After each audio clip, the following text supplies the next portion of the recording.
Monster gol baru timnas Indonesia, David da Silva disebut gantikan peran Rafael Struijk di ujung tombak. Sepak bola Indonesia hari ini tidak sedang ribut karena kekalahan. Tidak juga karena konflik internal. Justru sebaliknya, semuanya terasa terlalu hidup, terlalu panas, dan terlalu penuh harapan. Dan di tengah atmosfer itu, satu isu muncul ke permukaan. Bukan pelan, bukan bertahap, tapi meledak. David da Silva bukan sebagai top skor liga, bukan sebagai idola klub, melainkan sebagai nama yang mulai disebut-sebut untuk peran paling sensitif di timnas Indonesia. Ujung tombak. Dan ketika wacana itu mulai dikaitkan dengan Rafael Struijk, semua berubah. Mengapa isu ini meledak sekarang? Pertanyaannya sederhana, tapi jawabannya membuat gelisah. Kenapa sekarang? Kenapa bukan musim lalu? Kenapa bukan saat timnas masih mencari bentuk? Kenapa justru saat timnas Indonesia sedang naik? Jawabannya ada di lapangan. David da Silva tidak sedang mencetak gol biasa. Ia mencetak gol dengan cara yang terlalu konsisten untuk diabaikan. Bukan satu atau dua laga. Bukan momen kebetulan. Tapi pola.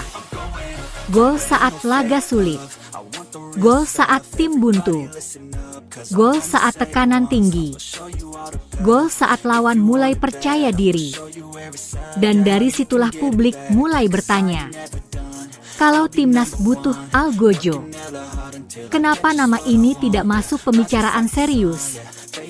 Rafael Struijk, simbol striker modern timnas.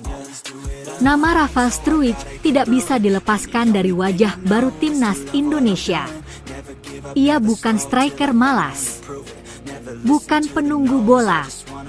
Struijk adalah pekerja keras, agresif dalam pressing, kuat duel, disiplin taktik. Ia adalah striker yang membuka ruang, bukan hanya mengisinya. Dan selama ini, itu cukup. Bahkan lebih dari cukup. Tapi sepak bola tidak berhenti pada cukup. Ketika timnas mulai dominan. Ketika penguasaan bola meningkat. Ketika lawan bertahan semakin dalam. Muncul pertanyaan baru yang lebih tajam. Siapa yang paling kejam di ruang sempit? David da Silva, striker yang tidak meminta izin. David da Silva bukan striker yang meminta bola. Ia menunggu kesalahan. Ia bukan striker yang berdebat dengan peluang. Ia menyelesaikannya. Sentuhan pertamanya seringkali adalah sentuhan terakhir. Gerakannya pendek, efisien, dan mematikan. Ia tidak perlu banyak gaya, karena ia bermain di wilayah paling brutal dalam sepak bola. Kotak penalti. Yang membuat David berbeda bukan hanya jumlah golnya, tapi rasio ancamannya. Sedikit peluang, banyak hasil. Dan inilah yang membuat julukan itu muncul di mana-mana. Monster gol.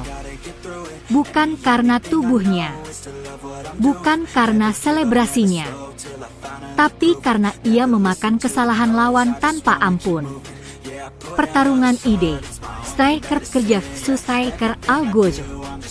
Isu ini bukan soal menggusur, bukan soal menyingkirkan. Ini soal pergeseran kebutuhan.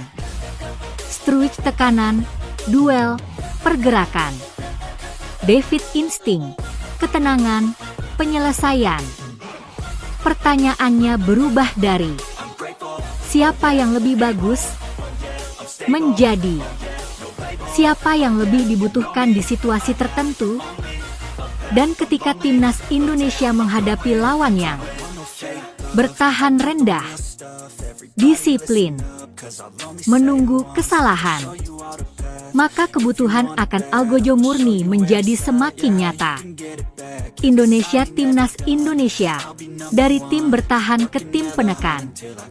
Timnas Indonesia hari ini bukan lagi tim yang berharap satu peluang. Bukan lagi tim yang puas menahan imbang. Timnas sekarang berani menguasai bola, berani menekan, berani mendikte tempo, dan perubahan ini membawa konsekuensi. Penyelesaian harus lebih kejam, karena dominasi tanpa gol adalah penderitaan, karena peluang tanpa eksekusi adalah bencana. Dan di titik itulah nama David da Silva terasa mengganggu tapi relevan. Efek psikologis, lawan mulai berhitung. Bayangkan briefing lawan. Nama-nama disebut. Sayap cepat, waspada, gelandang kreatif, tekan. Lalu satu nama disebut dengan nada berbeda. David da Silva. Nada suara pelatih berubah. Instruksi jadi lebih defensif. Garis pertahanan ditarik lebih dalam. Kenapa? Karena pelatih tahu, satu kesalahan kecil bisa berarti selesai. Dan ketika lawan mulai bermain untuk tidak salah, disitulah Timnas Indonesia mulai menang sebelum gol tercipta. Median publik, api yang tidak bisa dipadamkan. Awalnya ini hanya diskusi kecil. Sekarang ini jadi debat nasional. Media mulai menaikkan nada. Judul mulai berani. Analisis makin dalam.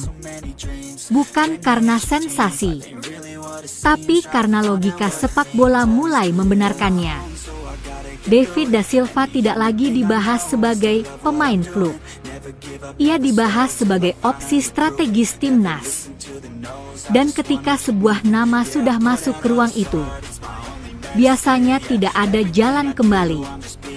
Pertanyaan paling panas, apakah David da Silva benar-benar akan menggantikan Rafael Struijk?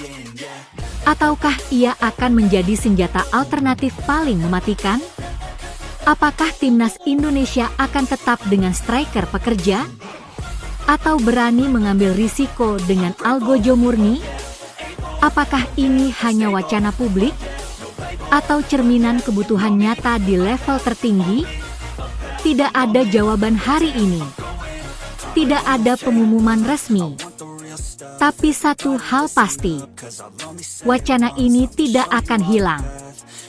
Karena ketika seorang striker mencetak gol terlalu konsisten, terlalu dingin, dan terlalu mematikan, maka pertanyaannya bukan lagi kenapa dibicarakan, melainkan kenapa belum dicoba. Sepak bola sering memberi kita momen singkat, momentum yang datang, lalu pergi. Dan hari ini, kita sedang berada di satu momen itu. Momen ketika Timnas Indonesia sedang naik. Publik menuntut lebih. Dan satu nama berdiri di persimpangan besar. David da Silva.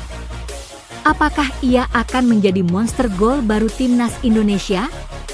Apakah ia akan mengubah wajah ujung tombak Garuda? Atau hanya menjadi wacana panas yang tak pernah diwujudkan?